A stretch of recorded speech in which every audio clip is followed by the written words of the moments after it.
wabarakatuh. Merdeka! Merdeka! Merdeka! Merdeka! Merdeka! Ingat, kata merdeka belum dicabut dari undang-undang. Jadi wajib kita berbicara tentang kebangsaan harus mengucapkan pakai kemerdekaan. Oke? Oke.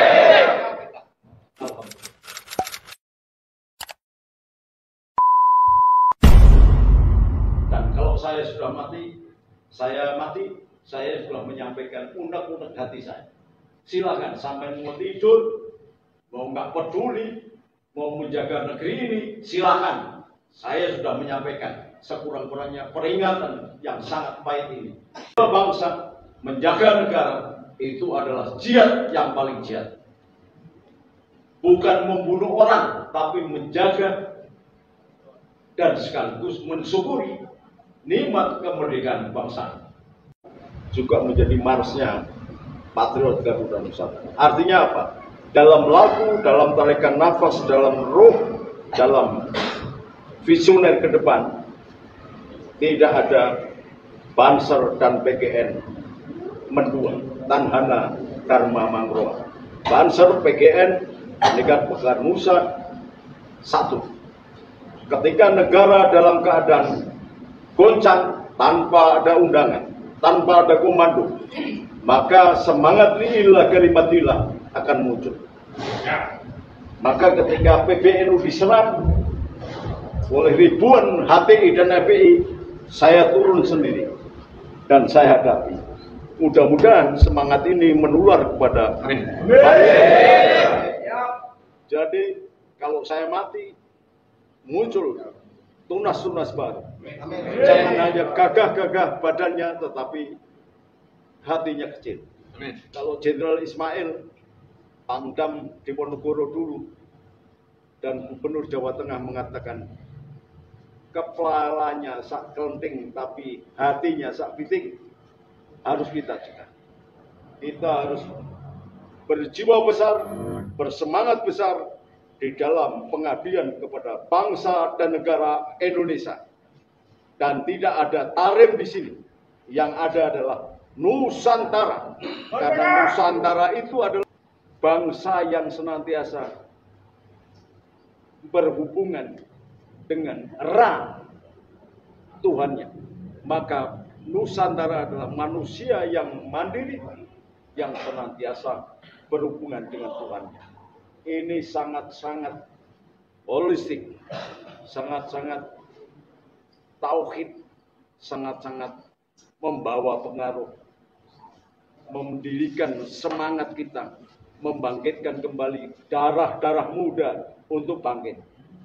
Jadi jangan hanya gagah-gagah seragamnya saja, tetapi harus berani inisiatif, mengambil inisiatif. Kenapa saya katakan begini? Saat ini mudah-mudahan tidak terjadi. Saya melihat visioner, pandangan ke depan, bahwa sebuah pedang yang kemudian tenggelam oleh darah, tinggal gagangnya saja.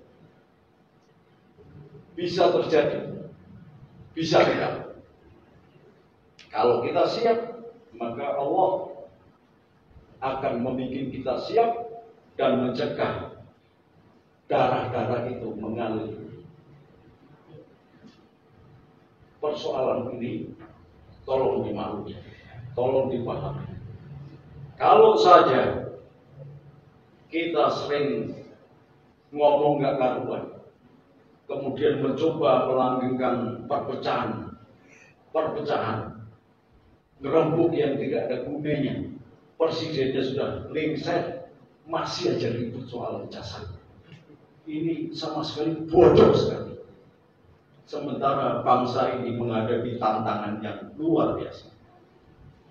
3 jenderal Saruda, di antaranya Mayor Jenderal Tatang, mantan Komandan Kopassus, kemudian Sekretaris Menteri Hankam, Panglima,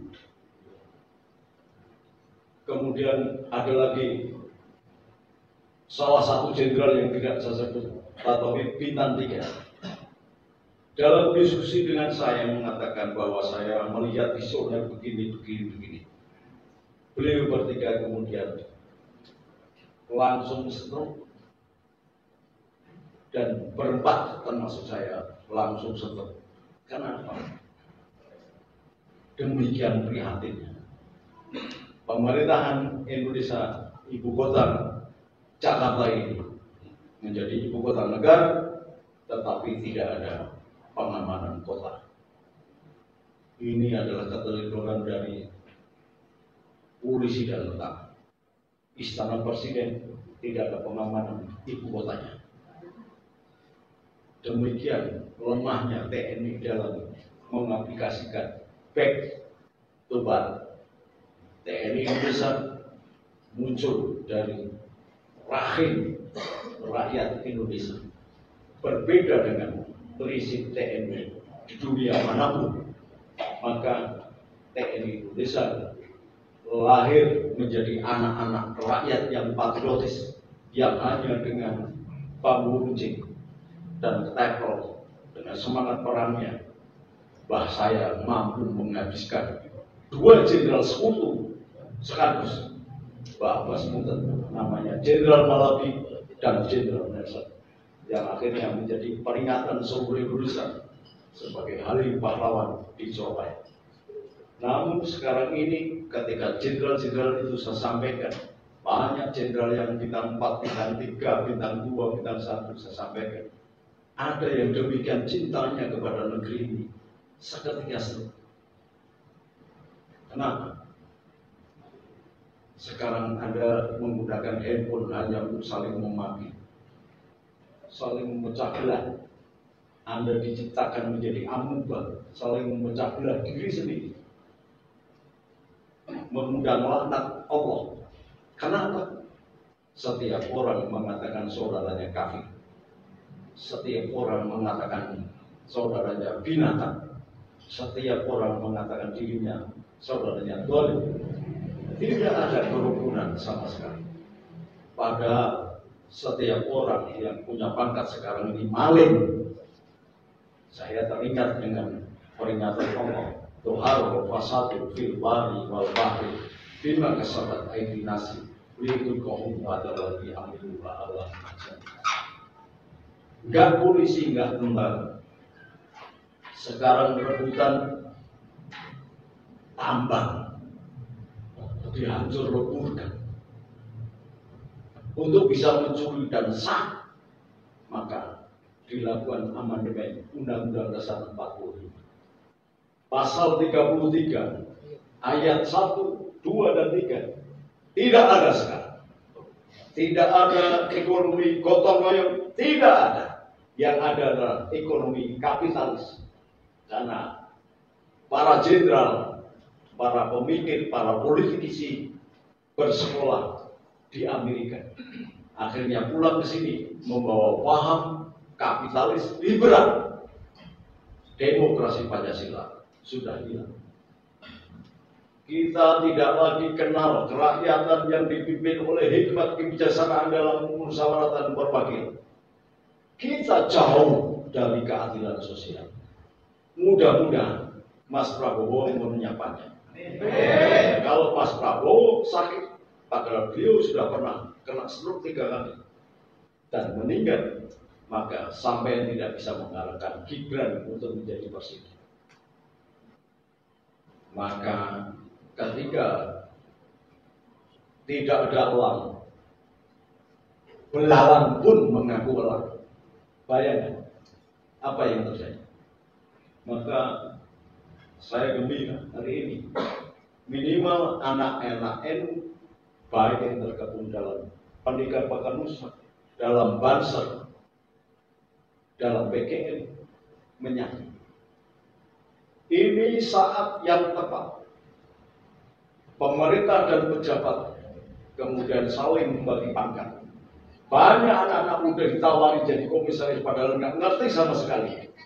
Sementara anak-anak muda yang berpikiran pendek berebut untuk menjadi komisaris perusahaan.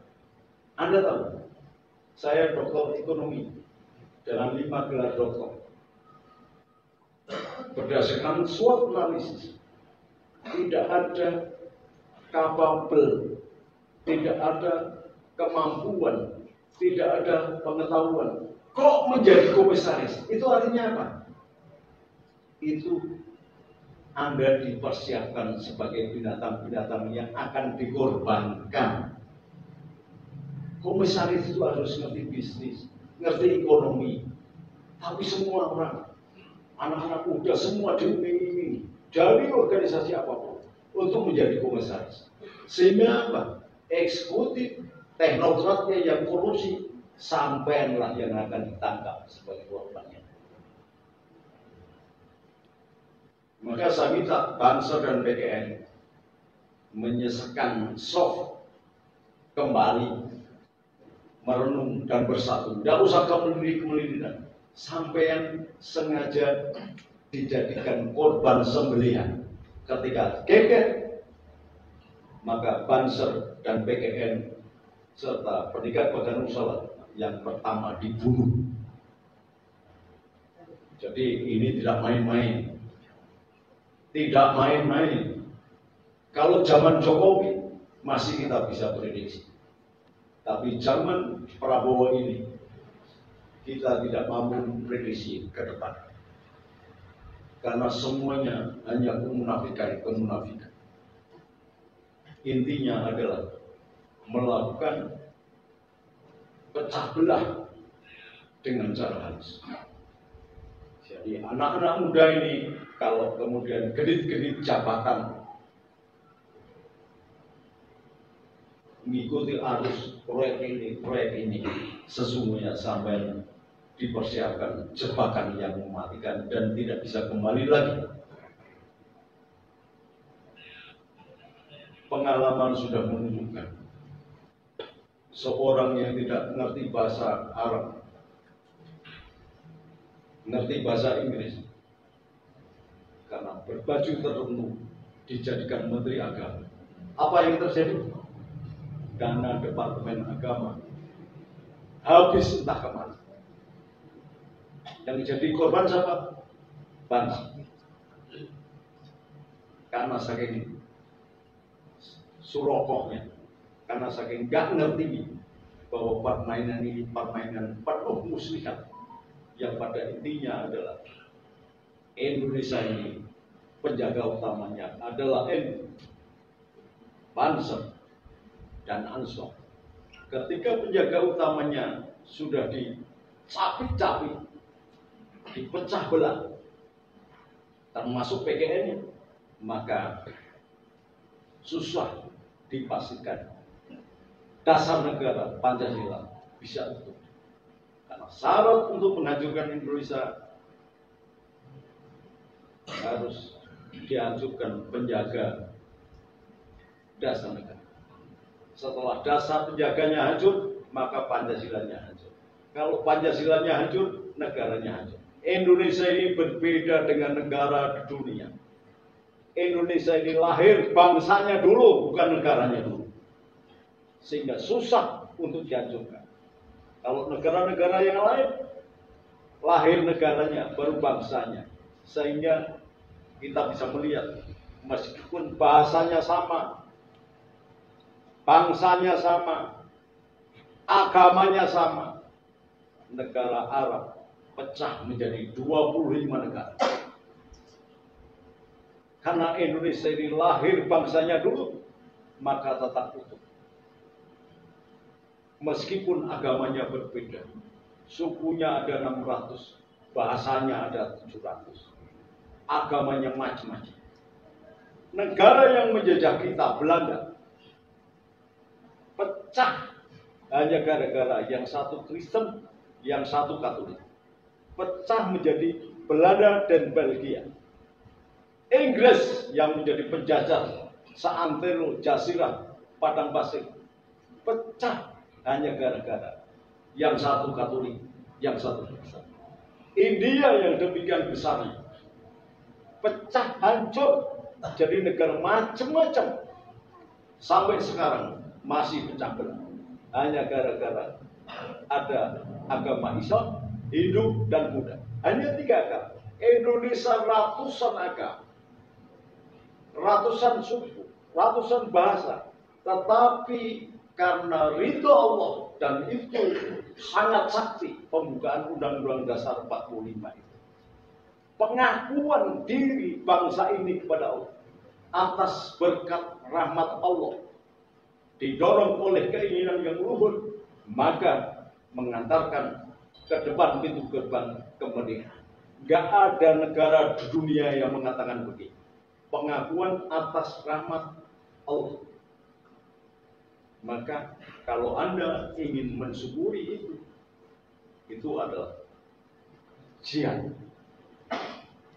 Artinya membela negara ini jihad. Membela semua rakyat Indonesia itu jihad. Maka tegakkan kepalamu, Banser-Banser. Karena sayalah yang membuat definisi bangsa.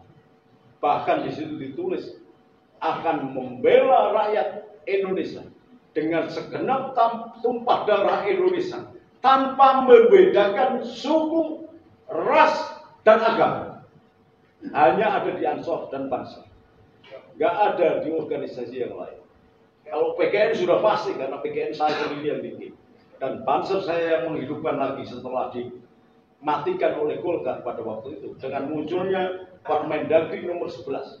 Maka Bupati NU jadi Golkar. Banser habis. Saya bangkitkan itu. Maka ini jadi perhatian. Kalau Anda tidak pandai bersatu, Anda masih kepingin memenuhi hasrat diri untuk cepat kaya, kemudian menjual harga diri dan organisasi, hancur Indonesia. Hancur Indonesia. Maka marilah kita ikuti dan kita yakini pernyataan Hadratul Syekh Hasyim Asy'ari yang barang siapa membela NU, menghidupi NU, berjuang bersama-sama NU, maka sesungguhnya dia berjuang bersama-sama saya.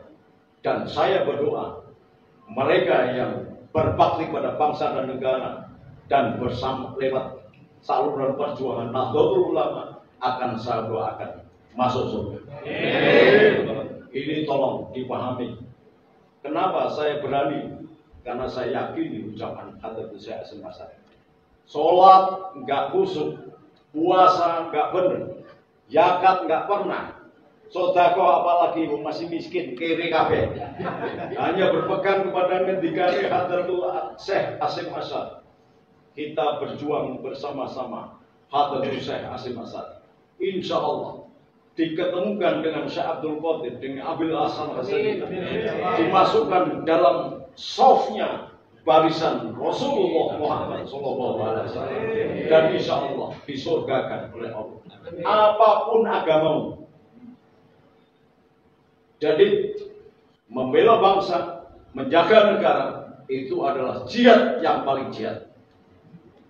Bukan membunuh orang, tapi menjaga dan sekaligus mensyukuri nikmat kemerdekaan bangsa. Ada bangsa yang besar yang dipimpin oleh Salahuddin Al-Ayyubi yang memenangkan perang salib sehingga orang Islam masih bisa berdiri sampai sekarang, dan orang Islam bisa membaca tiba, bisa membaca berjanji, bisa membaca salawat burdah.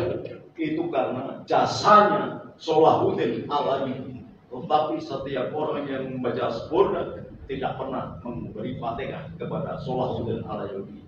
Orang yang bersolawat, yang sholat, tidak pernah memberikan kiriman Fatihah kepada Salahuddin Al-Ayyubi. Bahkan negara Arab pun menyingkirkan bangsanya Salahuddin Al-Ayyubi. Bangsa apa itu? Bangsa Quraisy. Karena apa? Karena tidak merdeka. Maka kalau kita sudah merdeka, jaga, pertahankan, kalau perlu mati pun kita siap. Mati membela bangsa adalah jihad, dan insya Allah menjadi panggilan hati kita untuk senantiasa menegakkan Islam, menegakkan bangsa ini menjadi embrio, menjadi lahan subur bagi pertumbuhan Islam. Islam akan jaya ketika tanahnya subur, tapi Islam akan mati ketika tanahnya tidak subur. menyuburkan bangsa Indonesia, tanah tumpah darah Indonesia dengan prinsip satu. Sak dumuk batuk, sak nyari bumi, ditoi pati. Jadi jangan seenaknya sendiri. PKI Arab dari Yaman, Tarim itu mengatakan ini adalah tanah Tarim. Bukan, ini tanah Indonesia. Ini adalah tanah Nusantara. Bukan tanahnya orang Yaman. Dan kita tidak rela Nusantara ini direbut oleh bangsa Yaman yang sesungguhnya berpaham PKI, berpaham komunis. Ingat, Yaman adalah masuk negara komunis. Ingat, dan kita berdasarkan Pancasila yang pasti anti komunis. Allah yang menjaga nyawa saya. Dan kalau saya sudah mati, saya sudah menyampaikan unek-unek hati saya. Silakan sampai mau tidur, mau nggak peduli, mau menjaga negeri ini, silakan. Saya sudah menyampaikan sekurang-kurangnya peringatan yang sangat baik ini. Billahi taufik walhidayah. Assalamualaikum warahmatullahi wabarakatuh. Merdeka! Merdeka! Merdeka! Merdeka! Ingat, kata merdeka belum dicabut dari undang-undang. Jadi wajib kita berbicara tentang kebangsaan harus mengucapkan pakai kemerdekaan. Oke? Oke.